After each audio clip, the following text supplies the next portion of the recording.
If you haven't heard about Anchor, it's the easiest way to make a podcast. Let me explain. It's free. There's creation tools that allow you to record and edit your podcast right from your phone or computer. Anchor will distribute your podcast for you so it can be heard in Spotify, Apple Podcast, and many more. You can make money from your podcast with no minimum listenership. It's everything you need to make a podcast in one place.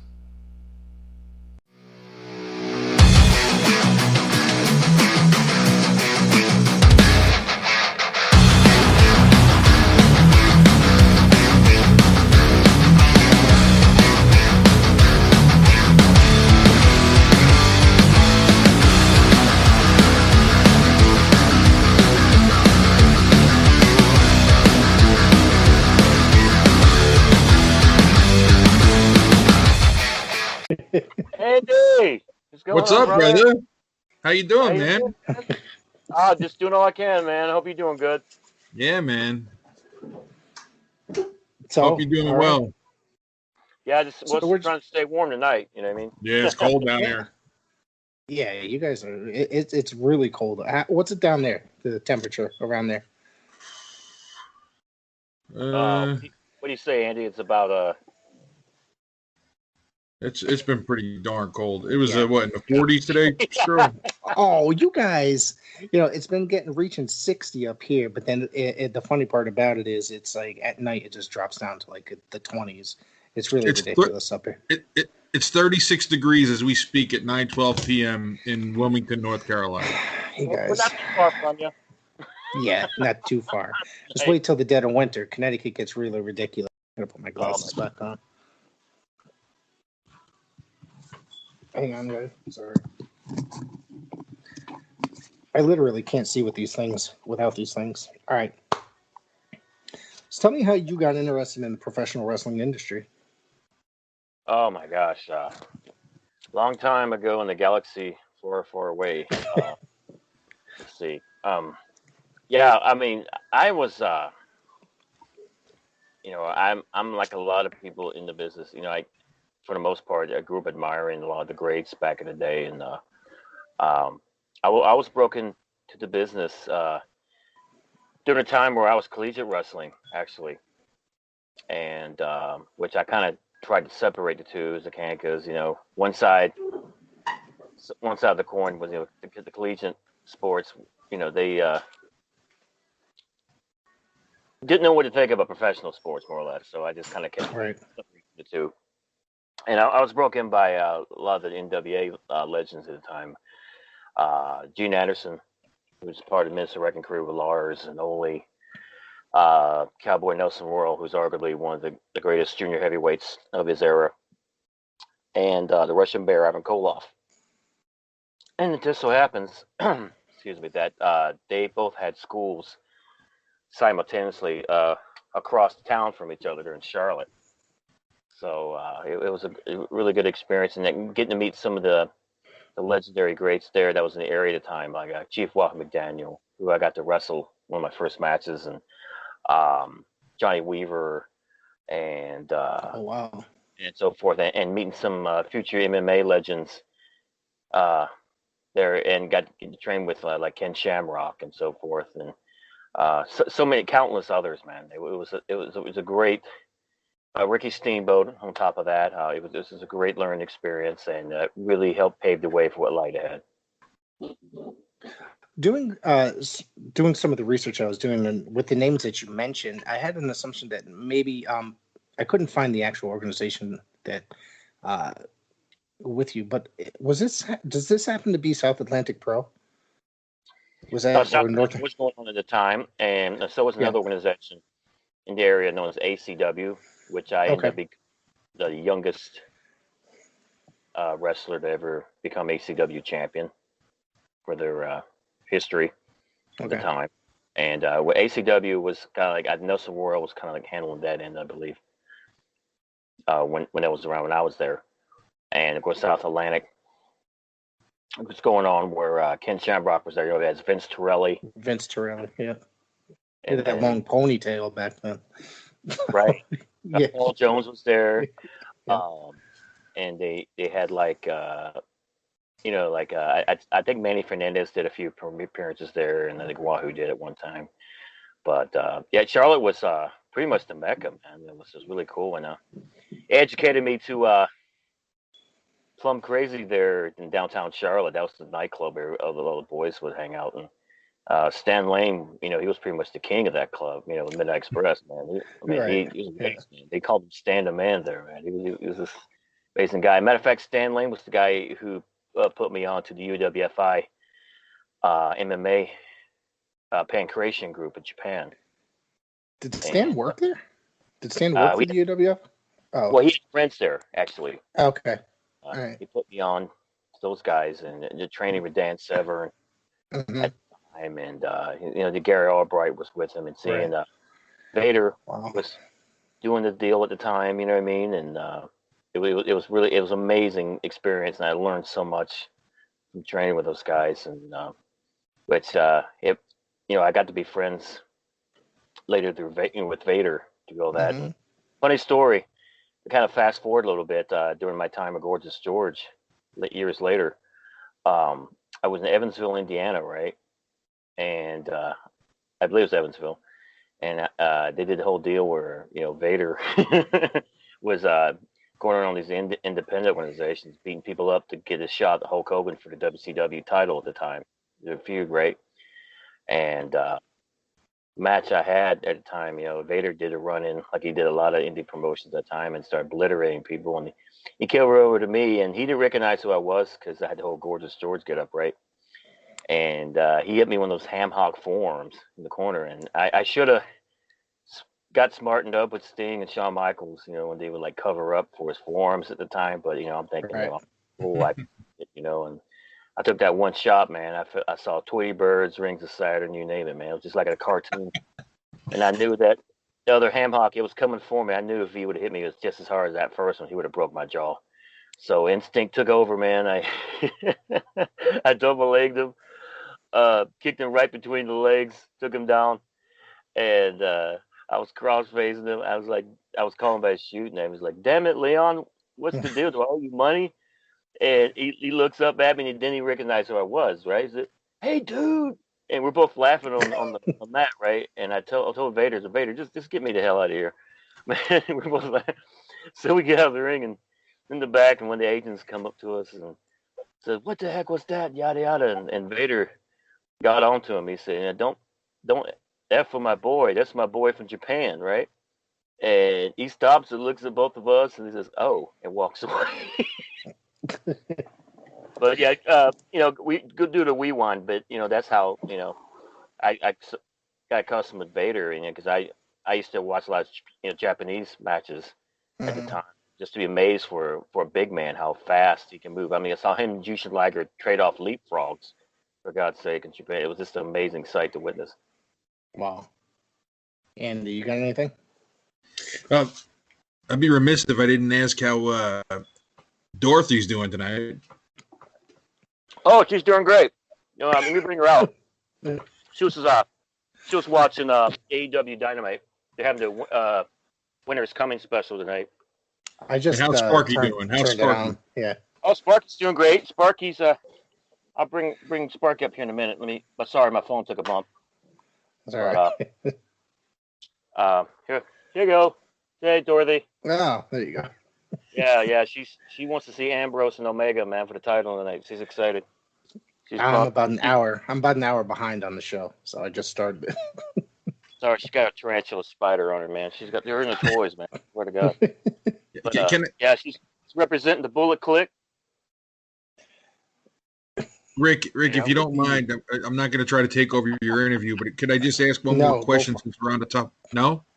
Hang on 1 second. Let me get Sparky for you. Hey, Spark. Sparky. There you go. Oh, yeah. Come on. Say wave. Oh, you want to go back to bed? Hey, buddy. Back to bed, dude. Okay. Oh, yeah, I'm back. Sorry. But, go ahead, Andy. Since we're talking about AEW, Stro, I'm a friend of yours. I see at all the UPWA events here in the Wilmington, the greater Wilmington area. Known you for years. I know from your Facebook account that you very actively watch the current product, WWE and AEW. AEW comes under a lot of fire for being a whole different style, maybe not being so traditional. What are your thoughts on that? Well, they said the same thing about ECW, but look how great ECW turned out to be. You know what I mean? And quite a few organizations. I mean, I think personally, I think more power to them. I think we need more like variety in the wrestling business nowadays, and God bless these AEW for what all they do. Heck, I know a lot of the roster that's there. You know what I mean? Yeah. Jake Roberts, who's been my best friends for years. Arn Anderson, Tully Blanchard, FTR, one of the guys I helped train. Dax Harwood. Yeah. Him and Cash were one of the greatest tag teams in the world right now, hands down. I've said that a lot. Yeah, and I love those guys. We've done a lot of UPWA shows, Sonny Kiss, and so I mean, a lot of familiar. I wish them all the best, and I mean, they told us back in the day that we were different, right? Right. And people before us, so it's just a never-ending. It's just it's the way things are, and it's the wrestling business is just like any other business. It's a business. It's a cycle.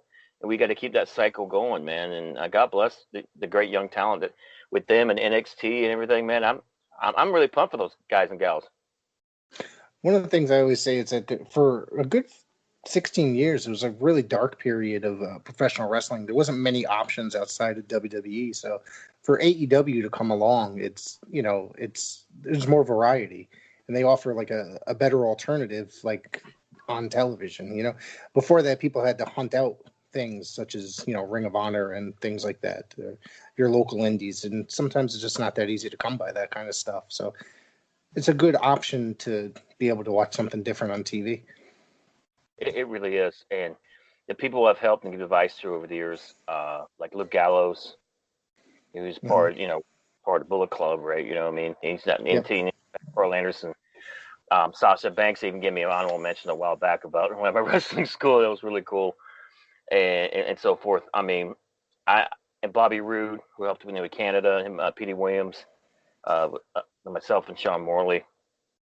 So, yeah, man, I wish all those guys and gals all the best. And we need more AEWs, more Ring of Honors, more New Japans, and more of the great organizations out there to emerge to give the wrestling fans that diversity and that variety of entertainment. I mean, because variety is the spice of life, and so should wrestling. So we're all, the fans, to the wrestlers, to the crew, the ring crew, production. I mean, everything that's involved, the creative, everything that's involved for wrestling. We're all intertwined. You know what I mean? Right. You really can't have one without the other. So it takes all of us to make it work. That's awesome. And you got anything else before I move on to ask? No, I want to talk a little UPWA, but we could say that for later. Yeah. Oh, whatever you want. Whatever you want. I'm going to go a little bit behind and say 1992, you entered Smoky Mountain Wrestling and you feuded, with Tim Horner and Chris Candido, the TV title, eventually defeating Chris Candido for the title. What was it like working with those guys? Oh, it's tremendous, man. I know Tim Horner, I was a big fan of his even before I got Smoky Mountain Wrestling. I was a big fan of him and Brett Armstrong when they were the Lightning Express, and I was a huge fan of the Armstrongs. And then meeting them and getting them to kind of accept me as almost like part of the family, if you will. Right. Started with the Smoky Mountain days. It was just tremendous. And Chris Candido and I, we were about the same age, right? So this was we were kind of like living our dream to be with all these veterans in the Rock and Roll Express, and Tracy Smothers, who God rest his soul, he really helped me out a lot. Tracy did, and Cornette, Dirty White Boy, Tony Anthony, who was the champ at the time, Dr. Tom Pritchard, Jimmy Del Rey, and Stan Lane was part of it too with the Heavenly Bodies, and Bob Eaton, who was I'll say Bob Eaton and Ricky Steamboat were like two of the smoothest guys I've ever been in the ring with, hands down. I mean, it's like an art form being in the ring with those guys. So, I mean, at the time, Smoky Mountain was the liaison between WCW and WWE, right? And so we were just, it was like red hot at the time, and they were pulling talent from us, both big organizations. So it was just amazing. That's where I got to.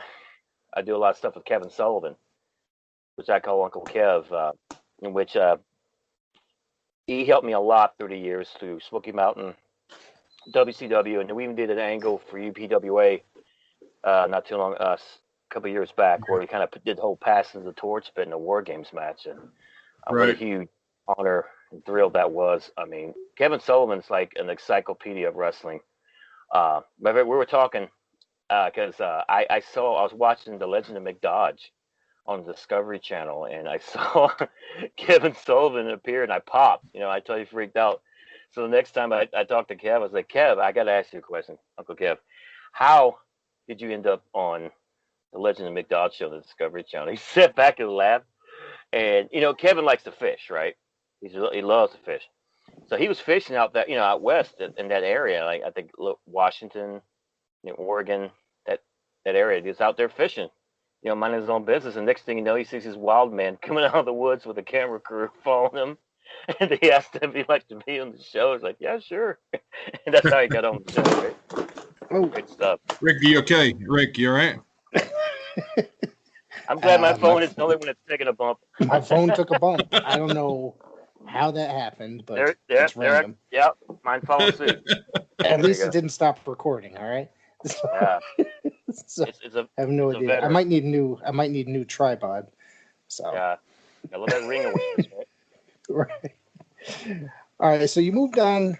You did some jobs for WCW about '93, but then you moved on to the USWA as Gorgeous George III. Correct? Is that correct? Or saying that your great uncle was the original Gorgeous George? Is that true? Yeah. Let me tell you the story how that came about. Because up to that point, I had no idea of my relation to him. Right? I had no idea I was part of the family, if you will. All right. Well, during the WCW nightly shows I was doing, right? William Regal, who we're still friends to this day, right? And Dusty Rhodes kept saying that my style and mannerisms resembled the original Gorgeous George. And a little trivia for you, they were actually Gorgeous George III was supposed to be originated there in WCW. I was supposed to start a feud with Johnny B. Bad as his arch nemesis, if you will, I was really looking forward to that, right? But somehow I went through the cracks, and they put a good word in for me. Them, along with Larry Booker, who was one of the Moondogs, right? Legendary Moondogs. They put a good word for me in Memphis, and through Bill Dundee, who was called Sir William, who was managed William Regal at the time, WCW, and that's how Bill Dundee and I got to be friends. And man, Memphis was just amazing, man. And I got wrestled Jerry Lawler in Mid-South Coliseum, and gosh, I mean, if you have a bad match with Jerry King Lawler, man, it's like something's wrong with the universe, right? He's so good. Right. And I got to team with Tommy Rich and Doug Gilbert. We were like the Freebirds of Memphis at the time. We were feuding with PG-13 for the tag titles, and what a great feud we had. Matter of fact, we had a hair versus hair match that main evented Mid-South Coliseum at one night, and that's huge, because usually the top nods usually go to guys like Jerry Lawler and Bill Dundee. So for us to get the main event status, that was pretty big. But I got a team with Scott Hall, Razor Ramon, and King Mabel, and I got some great tag partners off and on, other than Tommy Rich and Doug Gilbert. So, but I really learned a lot, and from there I went to 2 tours to Puerto Rico for Carlos Colon. WWC, which was a great experience. Now Mexico, AAA with Jake Snake Roberts. It was just got to travel the world a little bit, so it was really cool, and it kind of set the pace what lied ahead. Coming into WCW full time years later. How did the connection come about that time with getting into WCW? Well, I was in Puerto Rico during a tour at the time. I was hello. Sorry. It's for right. You. That's right. But yeah, it was funny because Macho Man Randy Savage got a hold of Jerry Jarrett Jeff Jarrett's daddy, and because he was inquiring about me, the whole Gorgeous George thing, right? Because they were going to do a deal where I was going to come into WCW under a different deal and try to give the moniker Gorgeous George to his brother Lanny. Well, he got a hold of Jerry Jarrett, and Jarrett told a lot of nice things about me to him, and because Jerry Jarrett was really high on me from Memphis, right? And he was one of my biggest supporters. So Randy Savage calls Sean Morley, right, or condo there in San Juan, and he picks up the phone. And Sean looks at me and says, "I don't believe it." I was like, "Who is it, man?" It's Macho Man. He really talks like that. I can't believe it, right? So I'm like, "Get out of here!" Right? I thought he was ribbing me. So I pick up the phone, and I'm like, "Hey, Rob, how you doing, man?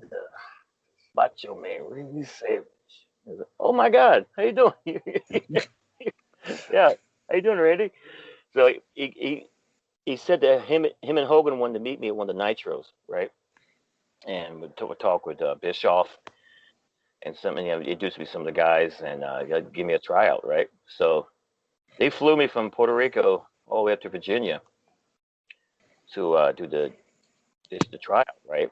And my first tryout match was with Jeff Farmer, who later on became the NWO Sting, right? Right. We had a decent match, and got in the bag, and I got to meet the Big Show, who was the Giant at the time, and it was pretty cool. And met some of the guys, got to hang out in the limo, Macho Man and Hulk Hogan for a little while, right? And but turned out neither deal fell through for Laney nor me. So I just kept on being Gorgeous George, touring different places. Went to Mexico with AAA with Jake Roberts, which we ended up main eventing Triple Mania Mexico, which is their version of WrestleMania there in Mexico, which was amazing. I mean, the pageant, we had like 65,000 plus.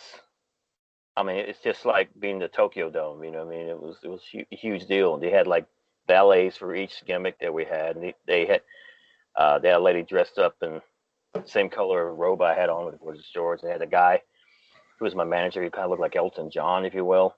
And turns out he was the manager of the mini midgets for WWE at the time, which I got to meet. There, you had Mini Mankind, Mini Vader, Mini Goldust. Right? I remember that.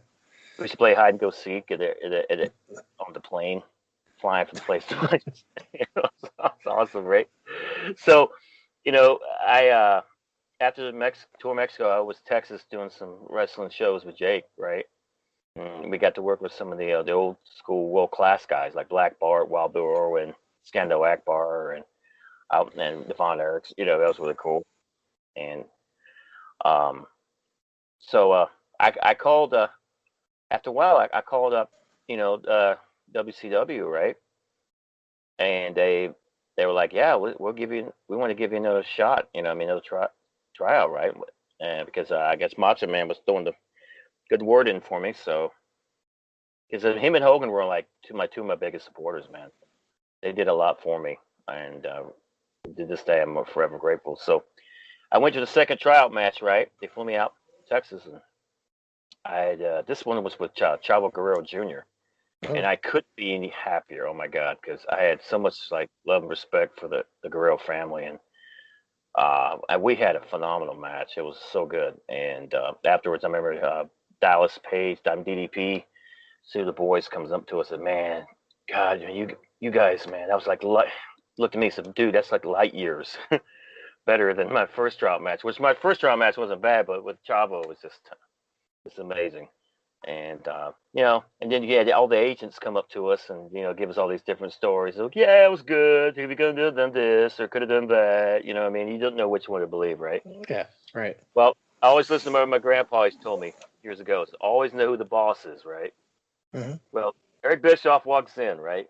He looks around and he says, "Good match, guys," and looks over to me and says, "You know what? We could use a good talent like you. Welcome aboard." And as soon as he says that, all the agents says, "Oh, great match. That was excellent. That was awesome." And I knew right then, if I had a problem, I knew who to went to. That was Eric, right? Right. So I opened up the door after it was over, and I saw Arn Anderson and all the guys waiting to shake my hand, welcome me to the company. It was like, oh my God, the greatest feeling in my life. Words can't describe, man. It was so cool. And that's how it got started. And then for the first year or so, I was known as Gorgeous George III, right, with the company, until Macho Man wanted to give the name to his new girlfriend, Stephanie Bellers, right? Right. And so I had a meeting with Eric, and we went to work out something where, I could do something different, but kind of similar to what I was doing, right? And they got wind of my theatrical background. I was in theater for a while before I got into wrestling, and that put two and two together, and that's how the Maestro was born, if you will. Well, it had a lot of similarities to my Gorgeous George III persona, but with more of that theatrical background. And my envisionment in the Maestro didn't really come out until later on in my run, where my envisionment was more like family opera-ish, where I had like a split personality, where certain things would set me off, if you will. And that kind of came to play with my feud with the cat, where I heard bad music, I just flipped out crazy.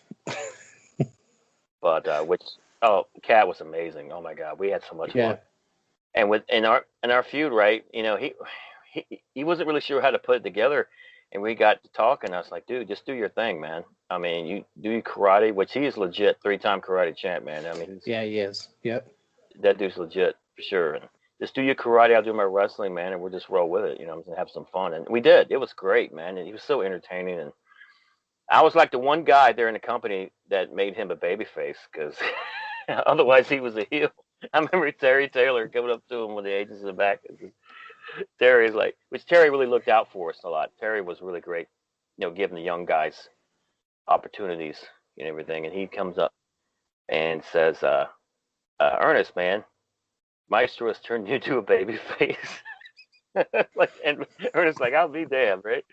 But Ernest is a great dude, man. I loved Ernest, and like hanging with the Harlem Heat. Harlem Heat was good friends of mine. My grandma loved Harlem Heat. She used to sneak like chicken in the back and different food she'd cook for Harlem Heat and stuff. And that's awesome.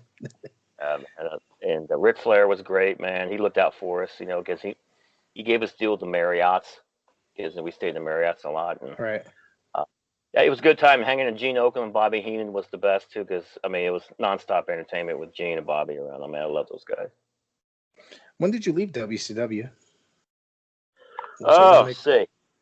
Well, it was right before things got really rough with them. Little trivia for you, actually. Bobby Heenan and Sherry Martel were my two picks to manage me when I started Home Maestro then. Wow. Bobby wanted to do the gig, but he was too busy commentating with Tony Schiavone at the time, right? And Sherry Martel almost had the gig, which I was really excited because I've seen her, what she did with Harlem Heat and everything, and Shawn Michaels. Damn. Oh, hello. Once again. I don't know what's going on with this thing today. With the company. Right. I've literally never had this issue before. This is the first time I've had this issue. And all right, let's hang on. The company went ahead and went with Alicia Webb, who ran Shamrock in WWE, and she became Symphony, right? So when she was, oh gosh, she was a total sweetheart, man. She was just, Alicia was just top notch, man. She was great. Well, fast forward to what you're saying. I left right before things got bad. Like, my contract was up, and I had financial people telling me that the company was bleeding financially.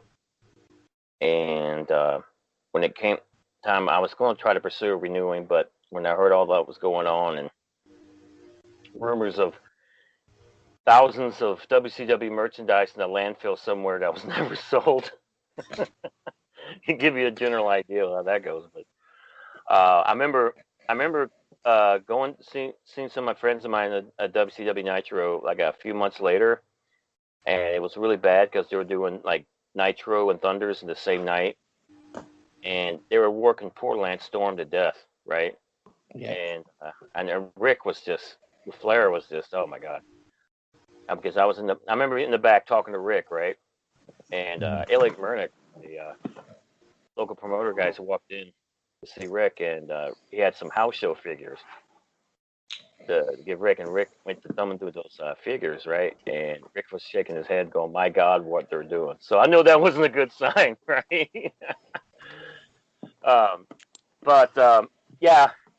It was just right after I left, things got really bad, and to the point where not long after they got bought out by Vince and everything, and Eric was going to try to save the buy out and save the company, but by then it was just too late, I think, and I heard that he had some investors and then they backed out or something like that, or couldn't they couldn't they didn't want to come up with the money because they were losing so much money at the time.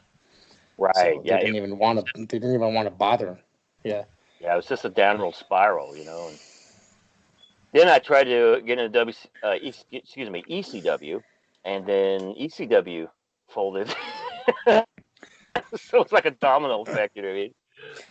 One after the other. So, yeah, but my time there in WCW, I was just really blessed and fortunate to jump in when it was a good time for them, when they were actually on top of the world, if you will.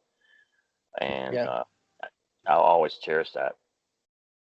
Did you ever get an offer from WWF at the time period, or no, to go there after WCW closed or anything like that? No, not really. Can you guys hear me okay?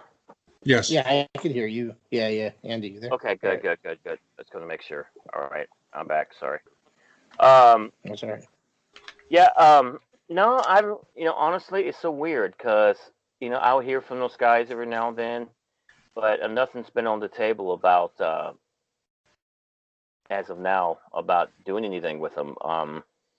But they've been very good. They've been very good to me. Like I went some of the WWE shows, events I went to. The McMahons have always been great to me.